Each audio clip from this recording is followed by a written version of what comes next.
Should Elizabeth Warren do the right thing and drop out of the Democratic presidential race, so Bernie Sanders can address Joe Biden's multiple reality issues before taking on President Donald Trump? Yes, immediately.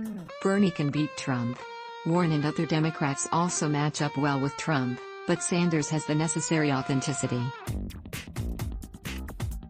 And Biden has a serious flaw. If you can't see this, you might just be blind to Joe adrift, lost in his multiverse of fabrications and moist feelings, like a sad sci-fi astronaut with gleaming white teeth in a Netflix movie, Unmoored. For now, the hard left vote, the spine of the Democratic Party this cycle, remains split between Warren and Sanders. If something's not done and soon, Biden may ride his whoppers to the Democratic nomination. Democratic activists worry about Biden, but the national media, which is even further to the left than are the activists, also worry. They're trying to take Biden out with stories like the one in the New York Times the other day, depicting Biden as a confused bumbler. Does Joe Biden want to be doing this? So Biden is portrayed by many as a geezer lost in the discount drugstore after the shuttle bus has left. Biden remains stubbornly on the national platter, congealing like day-old cold omelets with crab meat, the now infamous dish Warren offered as authentic Cherokee fare in the cookbook Pow Wow Chow, back when she was climbing the political ladder as an authentic Native American Harvard law professor. "You can't call on Warren to drop out," said a guy who's been counting all the Warren has a plan for that sign sprouting in his progressive North Side Chicago neighborhood. She's a woman. And Democrats will need the white suburban woman vote in 2020. True, and I mean no disrespect to her gender or to the Democratic Party's strategy to target the key suburban white female demographic through a relentless 24/7 media spin that's been going on since 2016. But the charade of representing herself as a Native American, and the catastrophe of her DNA test, turns off working class families. Democrats need them too. The thing about an omelet with crab meat is that you've got to break some eggs. And she'll have to break a few on Biden in the next Democratic presidential debate in Texas. But that could get messy, since Biden has support from older African Americans and older, more centrist Democrats who don't like the way their party is trending. Sanders represented the progressive faction in 2016. But Hillary Clinton and establishment Democrats, through former DNC chair Debbie Wasserman Schultz, rigged the primaries and leveraged all that Wall Street cash and the superdelegates to cynically take Sanders out. Now progressive Democrats seem at a loss to stop Biden.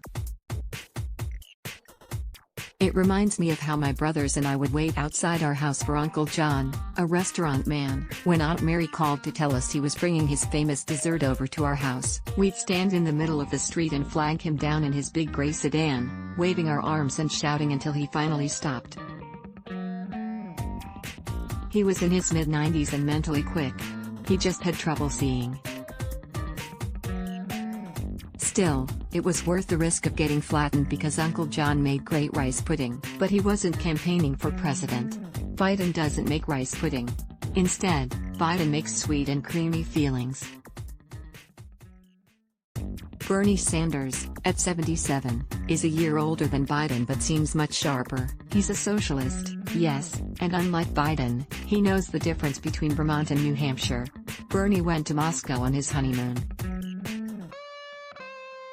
He talks about free stuff, free college tuition, free health care for all, even for immigrants who illegally cross the border. He probably should use Pete Seeger's version of the Big Rock Candy Mountain either as a campaign song or an economic platform.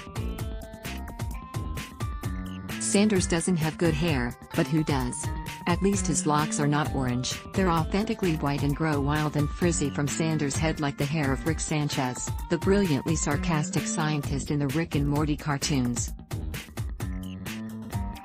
Sanders is a true lefty, not a faux lefty, and perhaps it would be a good thing for the country to have left and right meet in the November 2020 Thunderdome and just end this incessant bickering once and for all. Problem is Joe's in the way. He's locked up key Democratic Party food groups and won't let go. Biden's weakness is the weight of his lies. Trump lies, too, obviously, but then so did former Presidents Bush I and Clinton and Bush II and Obama.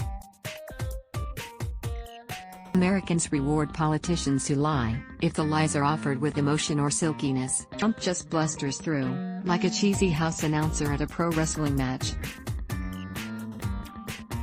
The other day, The Washington Post outed Biden, known plagiarist and gaffe machine, for making up a story about his own heroism as vice president in a war zone honoring an American soldier. Biden got the time period, the location, the heroic act, the military branch and the rank of the recipient wrong, as well as his own role in the ceremony, the Post wrote. He told that whopper to puff himself up, like some Commander McBragg. Biden insists such criticism is irrelevant and pushes ever forward, building a safe mind palace for himself on the shores of some golden pond, from which he will run his general election presidential campaign against Trump. Unless Elizabeth Warren breaks some eggs, and soon. Let's block ads. Why?